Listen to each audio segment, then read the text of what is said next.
Hello and welcome back to the YesRef podcast with me, Ollie Ballinger. And me, Ben Williamson. And more excitingly, we're well into season 2 now, so we hope you're enjoying the episodes. Ben, how has it been? I'm rough, mate. I think I've had COVID, so I'm probably going to cough my way through this episode. So I apologise in advance. And for future episodes, I might be coughing because we're sat this close. But Magic. hopefully that isn't the case. Now, we've got a really exciting guest for you today, but before we get into that, we've got a small favour to ask of you. Wonder if you go away and hit that magic little subscribe button, because it will help us immensely in helping our journey in continuing to run this podcast and share these wonderful stories with you. So little subscribe will be amazing. Thank you muchly. Now, moving on to our guest for today's episode, we're really excited to introduce a colleague, a female football referee, someone who has been in the men's game and the women's game, currently runs referee development at a local county FA. Ella, hello, welcome. How are you? Brought. I'm good. Thank you. Thanks for having me. I've been a long time in the planning this. We wanted to sneak you in a little bit earlier, but it wasn't possible. Kept pushing the date back. Yeah. You really don't want to do it, do you? But we appreciate you taking time out of your busy day. And thank you for hosting us, because we're at your Here we are again. HQ, aren't we? Yeah. Yeah. We should just leave all our equipment here now. Are we back tomorrow? Yeah, I think so. I think we're back here filming tomorrow, yeah. Yeah, we're doing you again. Tomorrow, yeah. So why don't we go back to the beginning? Why don't you tell us how you got involved in refereeing? Yeah, so I've always played football. Then when I was 14, I wanted to make a bit of pocket money. Classic story. So I decided to do my refereeing course. Sort of played as well, and then got to 16, decided I wanted to go a bit further, see where I can go, get a bit more money. So I started refereeing some adults football, and then sort of faded off the playing to focus on my refereeing, and then went up through the ranks really. So 7 to 6, 6 to 5 in 1 year, and then just sort of kept getting promoted from there. So that's where my story sort of started at the local level. What were you like with the referee as a kid or as a player? I generally didn't notice they were there. Okay. I was one of those players that didn't care. Like, I can't ever remember shouting at a referee or even realising what they were doing. So, bit of a strange one really, but taking at refereeing when I barely knew they were on the pitch. Sure. You think, I could do that? I'm not sure. I think it was just a way of making money easily. Easily? Right, interesting. Do you still think it's know. easy to make money? No. No money? No. Definitely not that, but yeah, I sort of did a paper round and I thought, I'm spending 2-3 hours in the rain delivering some papers, like why not get out on a football pitch and do something I like doing? So that was sort of transition into Where did you play? local leagues. I played for the county for a bit and then dropped off county when I started refereeing actually. So I decided I'd had enough, that was the transition, and then just carried on playing locally. Nice. Family got a background in refereeing, or did you? No, You were the first one. So I've always played football, just kicking ball around my dad, and then I was at a birthday party actually when I was 10, and someone said, "Oh, you're actually all right." So I went and signed for a local team, and then I only really played for 4 years, and then started my refereeing. Who got you into refereeing? You did that yourself, or? I think it was. Was Yeah. I think I must have seen the course advertised, and then just thought, why not? Let's have a go.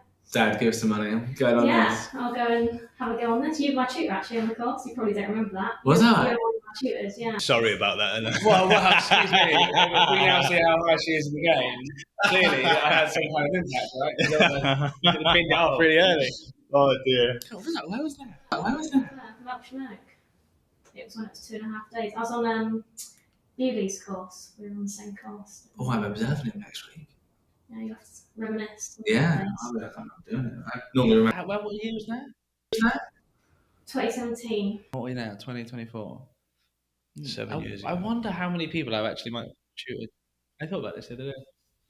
I'll be a couple of hundred now, surely. Yeah, it will be. Yeah.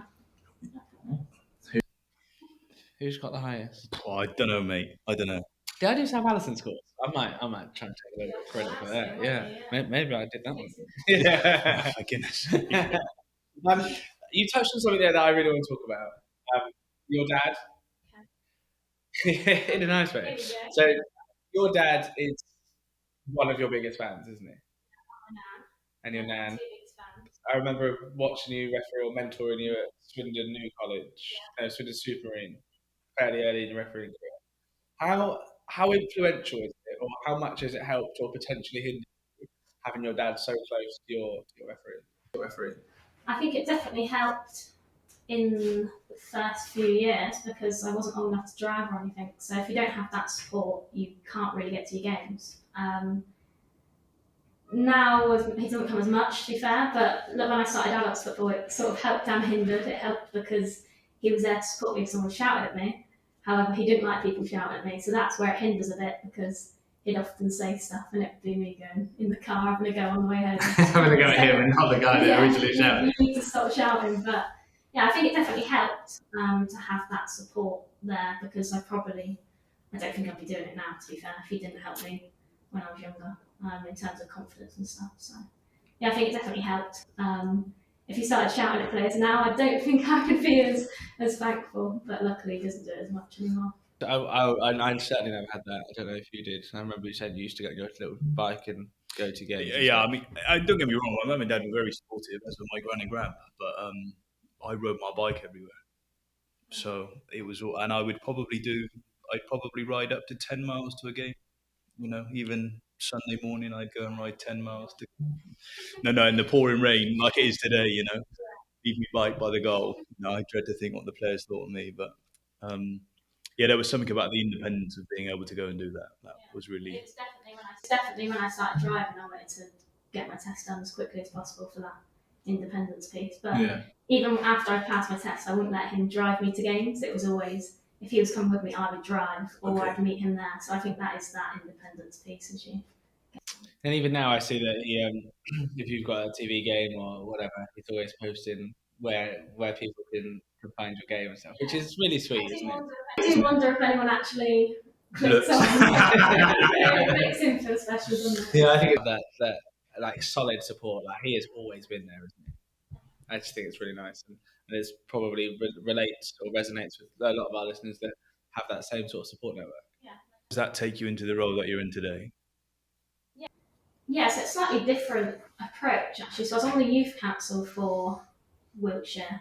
What is the youth council to those that So don't it's just know? a group of young people that got different backgrounds. I think I joined in my refereeing capacity, but there's coaches, players, etc. And we just run events for the county, really. So we did a tournament for young people, like promoting safety in football. Okay. And then so that was my connection in. So I knew quite a lot of staff members, so I was doing events with the staff here.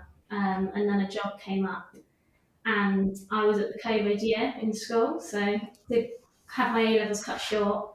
Left school in March, and then couldn't find a job because I wasn't 18. Okay. So I went to work in a care home during COVID. That was good fun. Oh wow. Yeah, it was a bit. That must have been an amazing experience. Yeah. One of your first jobs. That was my first proper job, really, apart from refereeing. And you wanted to go into that industry, or you just wanted a job? No, I just wanted a job, and that was the only place that were hiring quite desperately. Yeah. So I was in there most days, to be fair. Okay. And then the job came up here in the September that year, so I applied, got the job, and I've been here 3 years now. Nice. Yeah. And you come in as RDO? No, it was an admin assistant. I've had about 5 job titles. Have you? In 3 years? Yeah. Oh, I thought you were going to say last year. That's in all of the years. Yeah. Oh, okay. So it was sort of an admin-based role. There wasn't an RDO, so I was picking up some refereeing bits, and then the job sort of developed. Still not an RDO officially, but the job sort of developed into mostly refereeing admin, and I actually look after the youth council now, which is quite nice. Oh wow! So from being on the youth council, I now oversee the youth council, which is quite nice to give back to the group. Yeah, I think that there's actually jobs available in sport, and you can come into the youth council and progress into county football or different opportunities, right? Yeah, you've lived it. I've never looked for a role or a job in sport, so it just sort of happened. And it's really rewarding for working in football and obviously refereeing in football as well. It works really nicely together. Which you can finish at F1 tomorrow to get off to your game. Small perks.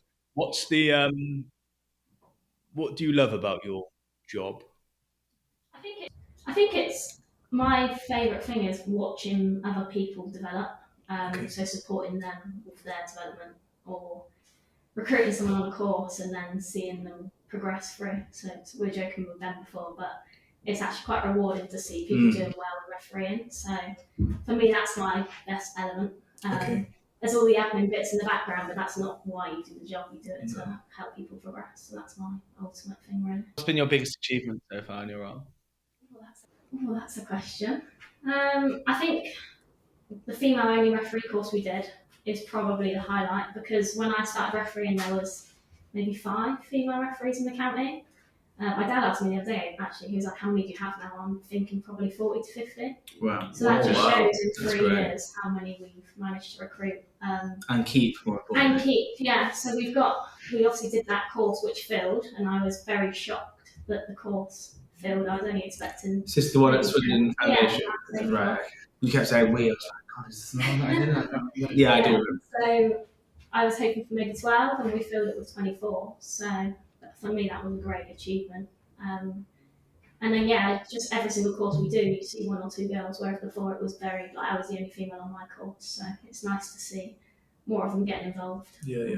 Taking up an interest. That there being that role model will hopefully give everyone else enough of an incentive to realise that, to believe it.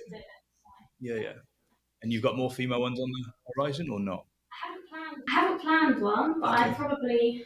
I don't know. I was skeptical whether to do it, and now I'm thinking, oh, do I want more? But yeah, I think maybe I might do another one, or just do something to make sure we keep everyone that is currently involved.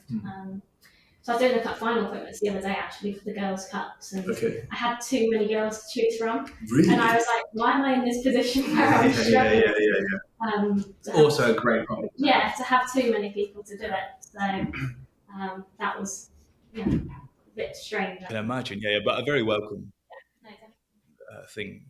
What the thing that's really interesting is, like, should female-only courses exist? That was always my thing, and that's why I was a bit sceptical of doing it.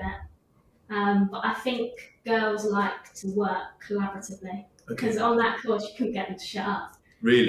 Whereas if you see 2 or 3 of them in a room, they'll be very quiet, and it would take a lot to get them out their shell. So I think just seeing them in their own environment, they just feel comfortable in a group. Not sure why, I'm kind of the opposite, but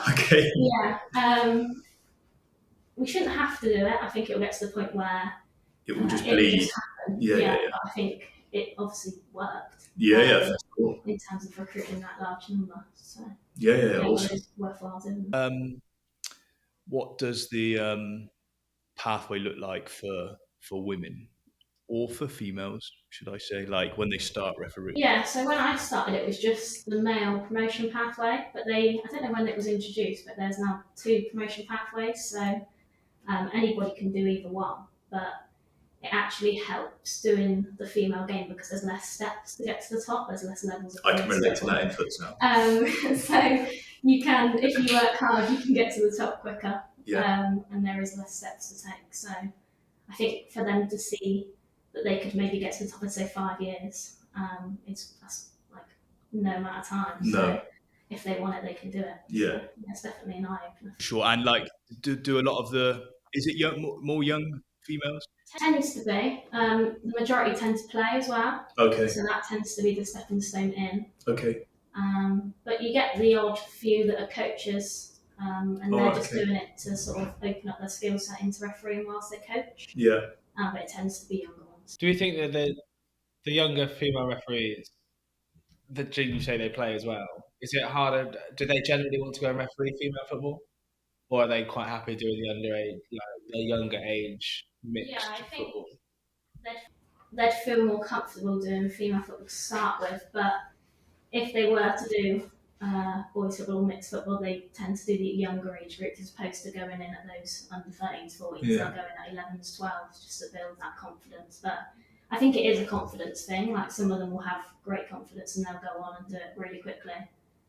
But some of them it takes a bit more embedded mentoring. Do you think that the referees course that we do at the moment puts enough emphasis on the ability to communicate and be confident? No, I don't think so. I think you can teach them the basics, but putting that into practice is something else. I know when I did my first game, I did an under 14s game, and I had no clue what I was doing. So it's really daunting. Like, you've got all these skills, but you don't know you've got the skills until you actually do 5, 10 games and you actually start making mistakes. I think the worst thing is making that first mistake, and then you just panic, really. So, yeah, I don't know what we can do to support. It's obviously supporting them in practice as opposed to talking at them, because most of the information just goes straight over the head. But yeah, Sure, I don't think the 14-year-olds have that mentality, though, do they? Let's fail quicker now, and we'll be better in 6 months' time. I don't think they have that mindset. But that's all to do with the support network. Like, it's okay to go out. Like, when I was 16, I got introduced to men's six-a-side at the old George Ward. Wow, that was like a welcome to the world game. That was 30 minutes, and all I did was get abuse shouted at me for 30 minutes. Wasn't pleasant, but didn't have to make me grow up very, very quickly. And like, when I had someone to talk to them, turn around and go, okay, that's not okay, the behaviour of the players, but it's an element of this is what it is like. You do quickly get used to that as a human, because you put yourself in that environment all the time. We had this conversation yesterday. I was speaking to the discipline team yesterday, and it was, why are young people not reporting incidents that are happening? Why are they letting it go unnoticed? And I'm like, it's confidence. Like, they've just been shouted at. They don't want to relive that by writing a report and submitting it. So that's a big piece we're working on at the minute. How can we, obviously we should be supporting them having to write reports, but how can we support them so they feel comfortable reporting it, so it doesn't happen again the following week to somebody else? An emotional connection, isn't it? Like, being able to go and write that report. I think there's an element of reliving it. I also think there's an element of, well, how can your process reassure me that if he's chirped at me and he doesn't find out that I've chirped at him and then reported him, because the next time he sees me and we're not in an environment that's protected by football, he might do something that neither of us like. I think, well, going back to that, I recently did a game on I think it was a County Cup game. Just happened I didn't have a game, and there were some issues in 20 minutes into the game. I got 3 people in the sin bin. I'd sent one off, and I was like, I ain't putting up with this. I don't know who you are or who you think I am, but I ain't doing it. So a challenging game, even for somebody with my ability. And then I got blocked in at the car park. The player that I sent off wouldn't let me leave. No. So I couldn't get my car out. So I just sat there patiently, furious, and did the reporting process. I had one email. Just, can you clarify some points? I've had nothing. No, but what do you want? Has it been taken seriously? Should I be refereeing that team again? Have they been charged for anything? All of these things that I believe people want to know. Okay, why do you want to know? I want to know because I want to know my complaint got taken seriously. Okay, and that it was worth my time. The email acknowledgement is not enough. No, not for me. So what do you want? I want to know if they've been charged with an offence or not, or what their punishment is. Why does that change? Because I want to feel supported that me putting the report in was the right thing to do. Because if they go, no, there's no evidence, we let them off. What's the point of doing it in the first place? And you're not the only one. So I get quite a few asking, what's the outcome? And I've never even thought to ask of the outcome. No, but I'm going, why does the outcome matter? Because I think no difference to me and the police, that if I've arrested someone and done some work and whatever and put them before the courts, I want to know, have the court supported my decision or not? But you've done the right thing as far as the law is concerned. Correct. The same as a referee, whether he's reporting a red card or misconduct. You have done the right thing. You have done nothing wrong. Well, I'd always find out the results of my cases. Yeah, that's fine. Always get told, here's the court's results. They had to go on this course. They had to do this. Here's their fine. Always get told. Yeah, that's fine. But here's the point, right? If you turn around and go, whatever the outcome is, if the outcome is positive, you're going to go, what you did is correct. If the outcome is negative, you're going to turn around and go, what you did is wrong. No, I'm going to go, well, what else? What did we miss? Or what did I miss in my report? Is there some development I can take that I didn't put this line in this line, or this person or somebody else didn't put a report in? But it might have nothing to do with you. And there might be an alter... there might be... Then tell me the process is broke. That's okay. I can deal with that. I also just want to know. Yeah, so it's curiosity. I'm also just bloody nosy. There you go. Yeah. But clearly, I say that loads of people... No, I'm not saying you're unique. No. I'm just trying to understand, like, what's the reason? Because my worry is if I tell you, you're going to sit there and self-reflect that if it's positive, you've done right. If it's negative, you've done wrong. And actually, I wouldn't say I've done wrong. Because it's okay to go, there's not enough evidence to prove it either way. Yeah. However, the evidence, I'm the referee, I'm telling you this is what happened. That's just the evidence. That is what happened. Yeah, for sure. That's why I'm trained to do what I do and paid to do the job, right? Yeah. But you also get put in a very privileged position when you start finding out that information because you've got to be trusted not to go and use it. I think that's a bit deep. I don't think anyone really cares about that. But other county FAs post on social media, and this person's been charged, and this person's been charged. I love it. I'll sit there and I'll read all of them. Yeah. Well, no. What do you think? Do you guys want to know the results of your misconduct? Drop us a comment on one of the platforms and let us know, because I think it's a really, as maybe you've heard, quite a healthy debate. What do you think, Ella? Do you want to know or do you not want to know? I don't want to know. Did you, when you were 16 and doing, like, take away your professionalism now? I've never had to write a report like in that extent though. So You sent someone off, right? yeah. And you've got no desire to ever want to know what the outcome of that is. No. I think for just a standard red card, 2-foot tackle, whatever, I ain't that bothered. But because there was personal stuff aimed at me and I was blocked from getting out of the car park, that's what I want to know about. I don't care that you got a 2-match ban for a tackle. I ain't bothered about that. But because it was personal and the comments made about me and this, that, and the other, that's what I care about. Has that been supported? And because we have this whole big support referees. And if it wasn't, I want to know why. Yeah, and if the answer is there's nothing to back it up. Okay, no problem. I won't report it again. What's the point? Yeah, there you go. Because there'll never be anything. There you go. There'll never be anything that'll back it up. There you go.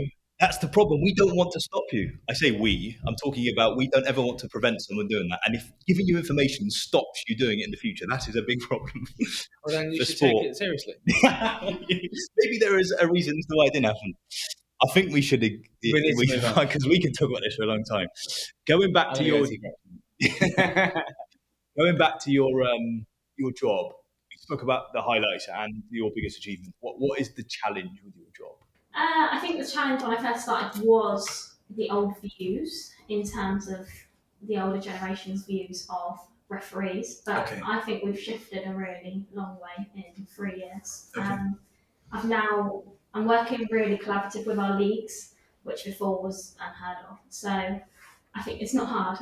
Like communicating, it's not hard. But it's just building that relationship to work with them. That was probably the biggest challenge when I started, was building those bridges. Okay. Because I was new, they didn't know who I was. So again, it's just people management skills really. But I think we have a really good support network around our referees. One challenge we've always had is that support of referees when they first start. Losing people due to reports. So it's how can we keep people involved in the game? And that's something we haven't quite nailed yet in terms of that support piece. But people will drop off for various reasons. We can't help that sometimes, but it's how can we try and limit it as much as possible. I think that's probably my biggest challenge now, is making sure it's all well and good recruiting referees, but if we can't keep them in the game, then what's the point? So I think that's now my biggest thing I've been working on this year. Okay, and as your retention,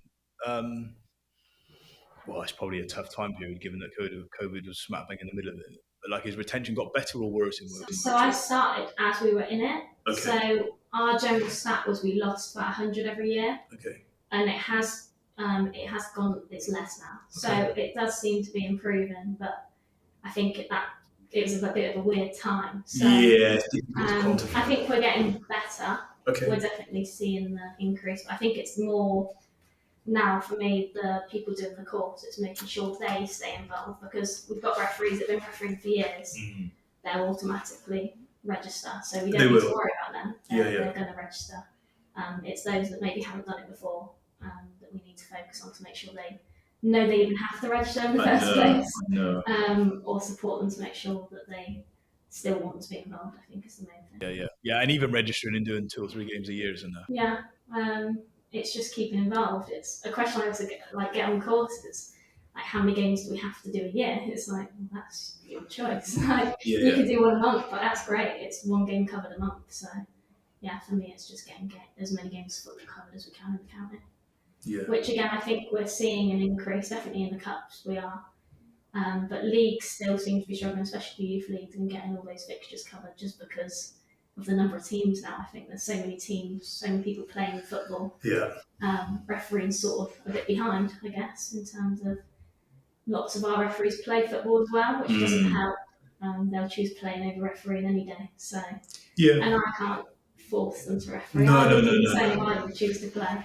Not now, but I would have chosen to play. So. Anything that can be done, or maybe it does happen, I don't know about, planning fixtures around age groups, around referees. Because if we know that lots of referees at this sort of age play at the 13s, 14s, 15s level, are we working with the leagues and we go, well, can we make sure that the younger age group play at this time so that we can get those referees to do that? It would work. They don't at the moment. I think what they tend to do is say a referee plays in the morning, they referee in the afternoon, but so do a lot of others. Yeah. So that's where the gaps come. I think North Wilts are quite staggered in terms of their kick-off times. I think some of the older ones do actually play in the morning, whereas Mid Wilts is sort of the opposite. But then it's how far, we're going back to the sport of it, how far is that referee willing to travel for a game of football to referee? So what, £13? Yeah, and it's do they have that support to actually get them to that game in the first place? But in an ideal world, yes, it would all work, but logistically it's such a big counting with so much grass. It's how can we actually get those referees to the games? In your opinion, do we maximise the central venues that we have, Stanley Park, Beaversbrook, Foundation Park, etc.? Do we maximise them enough for the amount of referees that we could get covered there, the amount of pitches without fixtures? I think the facility would say yes. Looking at our facility here, we've basically got no space. Filled this up. So in terms of space, 4 teams to play, I think there's enough games going on, but our referees getting back-to-back fixtures at the same venue, probably not enough. I went to help Luke out on the North Wilts and did a game at Beversbrook, and the place was empty. That was only my game there. And I was like, that doesn't make sense. That there must be referees in Carl and in Chippenham that could get here, that we could have 10 games here. They've got 10, 15 pitches, however many they've got. Yes, there's a lot of panic that would need to go in to make sure that the fixtures are right and everyone's there, but you could get 4 referees in the car and the mentors go pick it all up and go, great, let's go do some development, get more games covered. It could work, right? Yeah. It's just difficult to plan. It's not the easiest thing to do, but like you've probably got 4 teams on here, but across 3 different competitions. Yes. With 3 different referee appointments officers. So unless they all talk to each other, you're going to get 3 different referees on 3 different games. 3 different games. Crossover, and there's some teams down in Salisbury that are in the Swindon League. That doesn't make sense. No. So it's really strange how some of the teams choose the league. So yeah, you're right. There's lots of people having to keep. Yeah. And the only way you eradicate all of that is you eradicate all of the duplicates. Yeah. So you have appointments. The way forward. Well, the way forward. 1 league and 1. Like they done in Cornwall with the Super Youth League. Like it's literally all just one competition. Yeah. I mean, no one comes in, and you naturally gain efficiencies through that very process. You're a fan of centralised appointments? I've never experienced it, but in terms of the county cups, it was me trying to do it centrally, and it didn't really work because there was too much communication. So now we've gone out to the leagues and got the input, but there's lots of people to engage with, definitely, which can be challenging. Got to meet with you tonight, actually, haven't I? You didn't know about that. That was your surprise face of, I'm going to say yes, and I'm going to check my calendar. Well, I know you far too well. I thought it was next week. Right. I mean, it'll be in the diary. Next week. We got to choose Ben to the County Cup. I'm busy that day. So I just want to switch back to women in football, if we can. Like, what's your experience been since I guess in your early days playing, and then getting involved in refereeing, and then where you see it today? Like, what's been the difference for you? Because your perspective will be very different. So I only started playing when I was 10, but I think that was because of a lack of teams. I think locally. Oh, I see. I never even thought about playing for a team. I'd always played football, but I'd either not been looking or there just wasn't the opportunity. So I've never played in a boys' team. I know some girls that used to play in boys' teams and then progressed through. So I've always played in girls' teams, but if you look at it now, I think it's crazy. Like the amount of girls' teams there are around the county is just crazy. So we've gone from having like one division with say 10 teams to now 2 divisions with double the amount of teams, and it's like it's only 6 years ago, like not 6 years since I was 10, but I say 10-year development.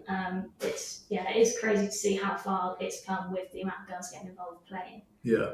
And that can only benefit us as referees. So we're looking at the professional game now in terms of women's football, and it moved to PGML 2 years ago now. So that's that professional structure. It's now been introduced into the professional game. So it's definitely being taken seriously, but we've got to make sure that the referees keep up with the game, which has been quite challenging for us in terms of we're now looked at as professional athletes. So it's how can we keep ourselves on top of everything whilst working in the background as well. So that's the challenge, I think, in terms of the men's game where they are at the top of the game, they're full time. So that is their job. So like almost like pay doesn't give you the. No, so the pay's not even the thing. It's the amount that goes on in the background that people don't realise the stuff that we have to do. So all of the training and the preparation. So all our training camps, preparation. Okay. Keeping track of your body fats, all that sort of stuff. So it's all the stuff that people don't even realise happens. Yeah. It's not just we turn up, we referee, we go home like I used to do. So no. I think for me that's the element of professionalism, but that's how I like it, and I see the direction of it going. So yeah. Right, all of that takes a lot of time, right? Yeah. And So trying to fit that in around the job. Your diary, in terms of that's why I think having flexible work is necessary for us trying to progress. Because if I was working all day, I wouldn't have time to go to the gym, or even like we joked about leaving early tomorrow to go to a game. Like you just wouldn't get that in some jobs. No. So that's where it works really. Yeah. And do you think the pathway for the female game is going to continue growing at the rate it has? Yeah, I think it will. But I think where you get to the top 2 levels, that's where it starts to get competitive. So okay. I think through local football into the National League, it will carry on growing really quickly, Okay. which it's great. But it's how can we give those opportunities to people wanting to progress into the professional game when you look at the top 2 leagues, there's only 12 teams in both leagues, so it's not a huge league, so you don't need that many referees. So I guess it's maintaining the referees they have, but also giving opportunities to other people as well. I see. Yeah. Okay. So like if you get to the Women's Super League at like say 25, in theory you've got 20 years if you maintain like a high performance. Well. Yeah. So nobody else gets that spot in theory then. Yeah. So it's just then you've got those younger ones coming through that start hitting the championship and the national leagues, and then they're stuck there and they're like, well, I want to progress. Yeah, it's tough. If they're achieving well and they're performing really well, they should be promoted, right? So if there's no spaces, that's where it gets a bit difficult. Because I've got some of the girls in the county that are doing really well, and it's making sure they're ready to progress onto the next level. But they could do everything they could. It's just that small margins. Yeah. And how long does someone stay patient enough before they go? Yeah, I'm not moving forward. Yeah. So I think I was quite lucky in terms of when I joined the group, was quite new in the transition. Okay. But again, it doesn't mean I'm confirmed. I've got to keep performing well. Yeah. It is pressure on us to perform well at the top as well, because the clubs expect us to perform well now as well, because they're becoming more professional. They're now professional setup and we're not, so it's making sure we keep up to date with them. So, challenge, right? Yeah, but it's exciting at the same time. Lots of opportunities, but just got to keep performing well. Really. And Dana, keep working. Yeah. What does 5 years from now look like? Where do you want to be professionally? Where do you want to be refereeing? Everyone always says, what's your 5-year plan? I don't know. So I think for me, I never really looked at refereeing as a career, whereas now it's something that I can see as a career one day. Mm-hmm. I think we will be going down the career route in the future. I think we have to. You look at Yeah. Eventually, the referees will have to become professional. So for me, that's an exciting opportunity to do something like that full time. It's nothing I would have even thought of, say, 5 years ago. But I guess that would be the aim for me. Just keep performing well. and then see where it takes me. Love that. Yeah, it's been really interesting understanding a little bit more about the female pathway and your trajectory, because you've only been in it a short period of time. But there's been a lot of change, right? Lots of change, yeah. And things going in the right direction in Wiltshire, which is always good as we two local referees, you know. So we're going to fire onto a quick fire question now. So we're going to ask you a series of quick fire questions, little new segment for season 2. These are you can elongate the answers if you want, so they don't have to be just yeses and nos. So Ben, you want to fire us off? Yeah. So outside of football, what is your favourite sport to play or watch? Badminton.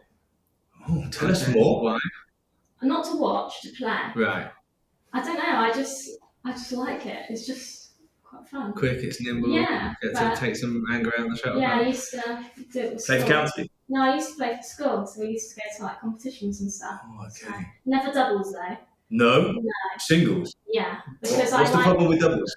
You don't know where the line is. Like you don't want to cross their line, and it's who's front, who's back. We play on your Too own. much. You just want to hit the bloody thing and get on with it. Yeah. Fun. I do enjoy it.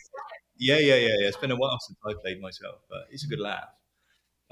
What's the favourite thing about refereeing? Social side of it, probably. Okay. Meeting new people, like we were saying before. I like working with new people. Yeah. So, yeah, definitely the social element of it. Ace, love it. Sport team? Favourite sport team? Sports team, yeah. Who do you support? I don't actually support anyone, so In any sport, in anything? no. Okay. No, I quite like watching like the Olympics. I quite like watching the country sort of stuff. So Okay. yeah, not a particular event, just have it on in the background. Yeah. Working hard at home. Do you have a favourite sporting hero?